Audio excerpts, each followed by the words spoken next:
What's up, Raider Nation?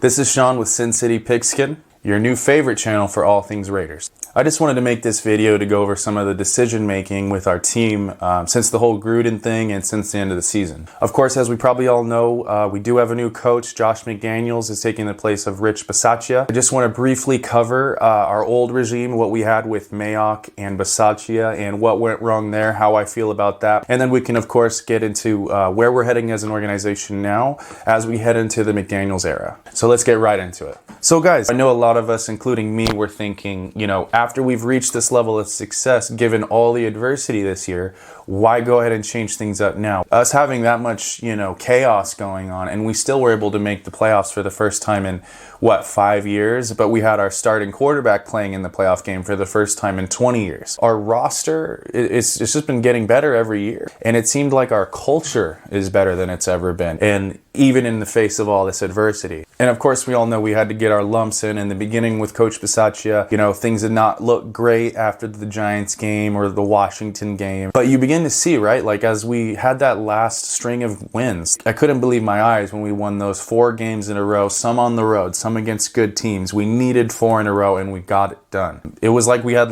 caught lightning in a bottle. Something was finally working. We were 1 play and 1 bad officiating crew away from beating the Cincinnati Bengals on the road in the playoffs, the current AFC team in the Super Bowl. As a Raider fan who's been watching his whole life, I'd never really seen us band together for that extended period of time before. And an anonymous veteran player credited that to Rich Bisaccia. And this is without Ruggs. This is without Gruden, our play caller. You know, this is without an offseason for Rich Bisaccia to prepare. What do you think you would have done with a full offseason? So after the season ended, I was proud of what we had accomplished, right? And I kind of wanted to just run it back with everybody on staff again. As each day passed, the odds were getting slimmer and slimmer by the day that we were going to keep everyone. And by the time we fired May, I was thinking anyone could be next, you know, Carr, anyone. And, you know, I was initially unhappy with the move. I'll be honest, I'm a Mike Mayock guy. I always chose NFL Network draft coverage over ESPN. I think he's brilliant with the draft. Even in high school, before there were any discussions of Gruden coming back or Mayock being a GM, I wanted him to be my GM and I wanted Gruden to come back as my coach. So imagine, I felt that this group of guys and, you know, this coaching staff deserved at least 1 offseason, you know, give Mike Mayock full control of the personnel decisions. Let Rich Bisaccia have an offseason to prepare with everyone. But life as a fan goes on, of course. So now that we know where we're headed as a team, as well as where we've been, let's take a closer look at Mayock and Bisaccia, kind of analyze what we had in those guys. Just to give you my case for, you know, why I wanted to retain these guys. Now, I know Raider Nation is kind of split on this. Let's do a quick overview of Mayock's draft history with the Raiders. It's only 3 seasons, and it's really easy to just kind of go over these, as I'm sure you're all too familiar with these picks as well. Just want to give my thoughts on them. And of course, it's always going to be tough to fully evaluate Mike Mayock, as, you know, no one really knows who made what decisions, right? What percentage Gruden was and what percentage he was. That's something to consider always when evaluating Mike Mayock. As we know, he didn't have final say in roster decisions, but I do have some thoughts on this. So guys, 2019, Mike Mayock's first draft as a GM. I really think John Gruden, you know, with his ego, I think he would have been the one to take care of the earlier picks. We had 3 first-round picks in this draft, one of them being number 4 overall. Gruden was already under fire for trading away Khalil Mack. He needed to hit on these 3 picks. He needed to have a good first round. So I don't think he was going to give Mayock the full leash there. Mayock was known at NFL Network for knowing, you know, some of the deeper guys, later rounds. I remember the Raiders drafted Christo Belokiti. I think it was 2013, 6th round defensive lineman. This guy was drafted out of a Division II school. Everybody on the NFL Network draft desk was looking around at each other, scratching their head. They all look at Mayock and he starts rambling off some facts about the kid. He really knew this kid from a Divisional II school. This is his ability to recall these later, deeper draft picks. And, you know, kind of as the draft gets thinner and thinner, Mike Mayock gets stronger. So it's really funny to note for me that the first part of our draft in 2019 is the worst part of our draft. Even with the 3 first-round picks, the end of our draft was a lot better. You know, getting guys like Foster Moreau, Max Crosby, Hunter Renfrow, Alec Ingold was undrafted. These guys are a part of the heartbeat of the Raiders now, and he was able to find them in the 4th and 5th round. I sincerely believe that in those deeper draft picks in the 4th and 5th round, I believe those have Mayock's fingerprints all over them. All right, guys, now let's move on to 2020. This one isn't as bad as people think. You know, say what you will about Henry Ruggs. Maybe he started slow. Of course, we all know about his incident we had this past year. But of course, we also know there were no red flags. And he was a high character guy for us. He was a leadership guy. And I think, you know, he made a huge mistake. And say what you will, but he was our, you know, top deep threat. He was one of the fastest players in the NFL. And he was a weapon for us. He helped us get where we were going. Say what you will about Henry Ruggs. He was a hit of a draft pick. Guys like Tanner Muse and Lynn Bowden, I think we kind of gave up on too early. Maybe there was character issues with Lynn Bowden, but Gruden has a history of kind of souring on players pretty quickly. I really do think that would be more on Gruden, that we got rid of those guys so quickly. Guys like John Simpson and Brian Edwards are current contributors, you know, starters on the team. John Simpson might be a backup, but he started all last year. These guys contribute. They help us win. And in the case of Brian Edwards, that guy has all the ability in the world. I really think he has the potential to be a top 10 Pro Bowl every year type receiver. I'm sure we've all seen him flash in games like, who is that guy? Who's number 89? Like, he'll just make a guy miss or run through a tackle. He's a very fun player to watch, and if we can hone in on whatever's going on between the ears mentally with that guy, I think he can be a great option. Definitely don't view him as a bad draft pick. And then, of course, we have Damon Arnett, another guy who, in my opinion, has all the ability in the world. I remember a clip of him, you know, sticking Henry Ruggs in practice. I remember him, the last play of that Chiefs game where we lost in 2020, he was on Tyreek Hill, one-on-one, had him taken care of. The one where Abram gave it up to Kelsey at the end. Yeah, he was on his man. Hill was covered one-on-one. But yeah, this is a guy who has all the ability in the world. Something's not right mentally. He couldn't deal with living in Vegas. We definitely know that. But that's it for 2020. I do look at that as a good draft. 2021 NFL draft this past year. Mayock's last one with us as a Raider. And again, this is where we see Mike Mayock hitting late in drafts, Trayvon Merrick in the second, Divine Diablo in the third, and Nate Hobbs in the fifth. I mean, guys, these guys all played on our defense. They start and contribute, and they're good. We got Divine Diablo in the third round. We didn't even know he was going to be this good until, you know, we had to take Littleton out. Trayvon Merrick is looking to be one of the better young free safeties in the game. Guys like Tyree Gillespie and Malcolm Kuntz, we don't really know what they are yet, but there was a lot of hype over these two players, and I'm excited to see them on the field when they're fully healthy. But I think we have a lot of potential in that draft, as we do with some of these others. All of these guys have unbelievably high ceilings. We're just going to need a little time in development to see what these guys can be, but I think it's a really good draft. Anytime you get 3 starters out of a draft right away, that's a hit. And of course, we had Alex Leatherwood in the first round, which was widely criticized. To me, again, guys, this has Gruden's fingerprints all over it. He likes picking tackle. He did struggle quite a bit at right tackle, but he did end up playing pretty well at guard. Definitely some stuff to work on, but he's still young. He's going to get bigger and better. He was able to start all year, which I look at as a hit. Of course, when we have a first rounder, people want Pro Bowlers, but I'm really happy with the core starter. But all right, guys, looking at these 3 drafts, you know, I see 3 good drafts. I saw our team get better culturally and talent-wise 3 years in a row. Between that and some of the roster construction moves and free agency and trades, you know, it looked like we were heading in the right direction. So all this to say that, in my opinion, Mike Mayock is a great GM. These were his first 3 years as being a general manager at all at the NFL level. I think he did a fantastic job. I can't remember a 3-year span of drafts that were that good. So I will say, roster-wise, Mike Mayock had us going in the right direction. Now let's move on to Rich Bisaccia. Looking at Bisaccia, what that guy was able to do this past year is undeniably impressive, right? And I don't just mean, you know, pulling us to a winning record during a chaotic year. He was also able to pick up where Gruden left off with no offseason plan in place, no head coaching experience in the NFL, and keep us together. Not only keep us together, it seemed like our team was meshing better than ever. Now, of course, we saw him struggle at times. Things weren't looking great after the Giants game in particular. I remember having my doubts with him and his decision-making and his coaching. Whatever adjustment he needed to make, it was made. We were able to win big games. We were able to win on the road. We were able to win against good teams, and we did it 4 weeks in a row. Usually the Raiders are known for their late season collapses, and we were able to put together a winning streak and get us into the playoffs. Can't remember the last time we won that many games in a row that we needed to win. Even his situational football was improving. He went from a kind of a cautious special teams guy who liked to punt and kick field goals to a guy who was willing to risk it and gamble on fourth down.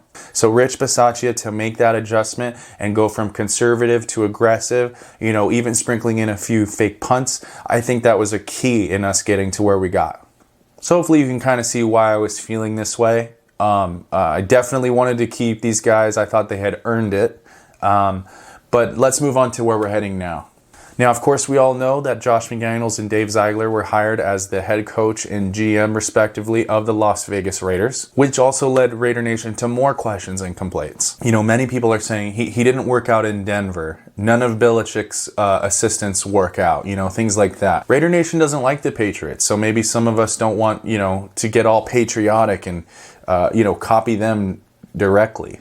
But guys, looking at that intro presser with Josh McDaniels and Dave Zeigler, I think it really answered a lot of these questions. You had Mark Davis talking about, the adaptability and the flexibility, so to speak, of the Patriots, right? They were able to win with Castle.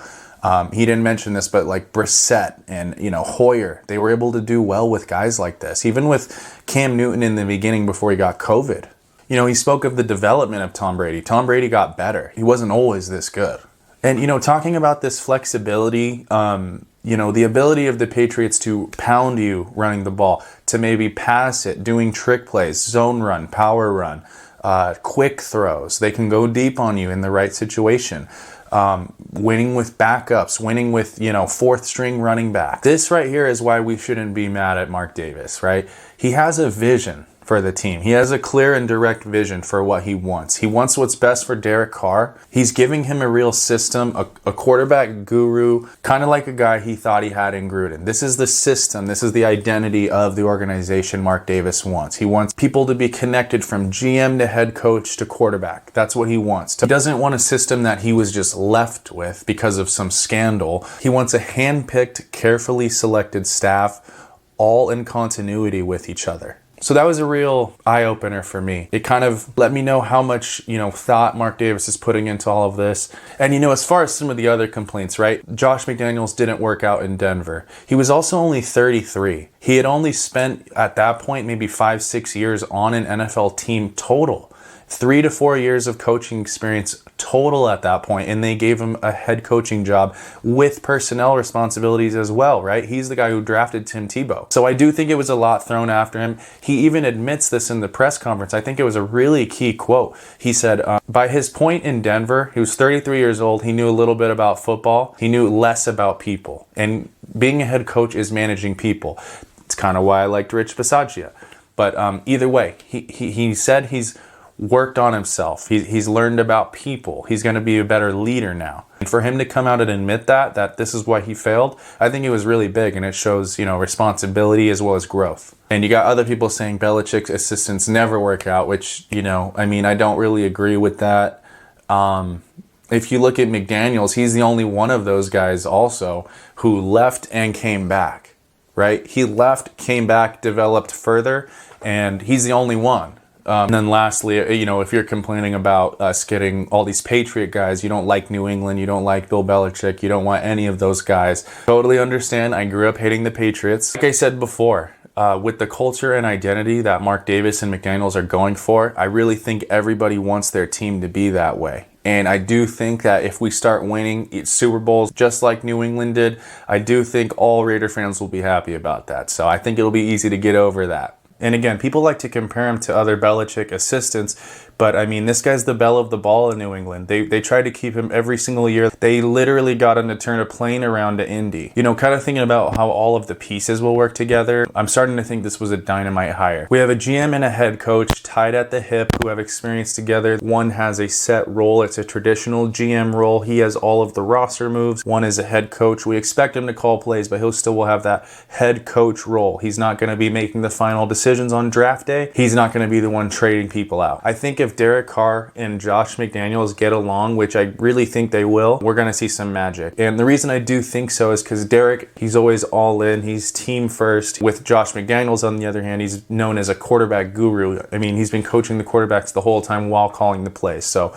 that speaks to how, valuable he is in the quarterback room. So guys, that's why I think we shouldn't worry about Mark Davis or what he's up to. He's got a vision, and I kind of like where it's going now that I've had time to process and think things out. Now, of course, there's still some things that weren't perfect about it. It's pretty questionable how Mike Mayock was fired. I think we can all agree upon that. Everybody found out on social media, right? It was kind of a blindsiding thing, and that's never really a good thing. Like, imagine if you're Mike Mayock and you see the news that the Raiders are looking for, a new general manager before you even know that you're fired. Imagine how that would feel. So that's one thing that I found really uncool in this whole scenario. One thing I want to add in there, when the Gruden scandal was happening, Mark Davis was not the one facing the media. He had Mike Mayock go be the face of the Raiders, which I think he did a fantastic job. During the presser, you heard him mention that, they were looking for a new potential coach and everything, even when Gruden was fired. It's basically like Bisaccia had no shot. And then you still go and interview Rich Bisaccia. Like, why are we interviewing Rich Bisaccia when we already know he didn't have a chance to retain the job?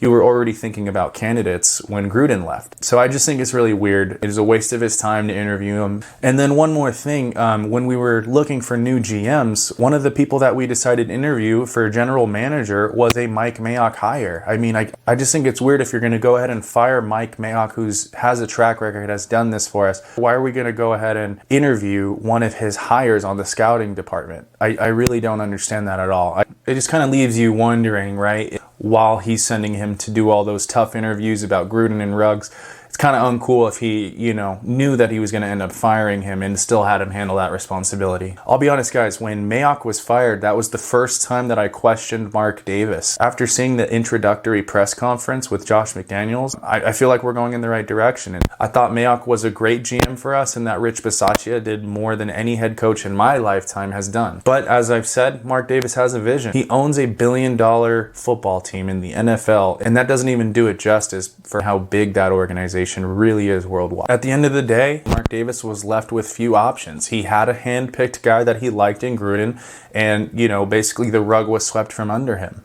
I just can't help but feel bad for Mike Mayock. I don't know if anyone's going to hire him again. I don't know if he wants to be a GM. I don't know what he wants, but I don't think he was fired in the best way. I feel kind of bad for Rich, but I'm also happy he's getting, interviews with the Jaguars and things like that. At the end of the day, I can't fault Mr. Davis for getting his guy, even with the success we were able to find. I'm proud to have Mr. Davis as our owner, and I think he's taken us in the right direction. He truly does care about this team, and although he may not have any real football experience whatsoever, it sounds like he's putting the right people in place to make the right decisions, and I really think it's going to lead to long-term success in this league. Overall though, guys, let me know what you think about this Josh McDaniels hire in the comments. I know a lot of you guys didn't want to keep Rich Bisaccia, so I'm actually interested in hearing those opinions as well. Let me know about Mayock. Should we have kept Mayock? What do you think about McDaniels? Do you think that he's going to repeat how he did in Denver? Let me know in the comments, guys. This is only my first video, guys. If you liked this video at all, go ahead and drop a like and subscribe for me. It's going to help me out quite a bit.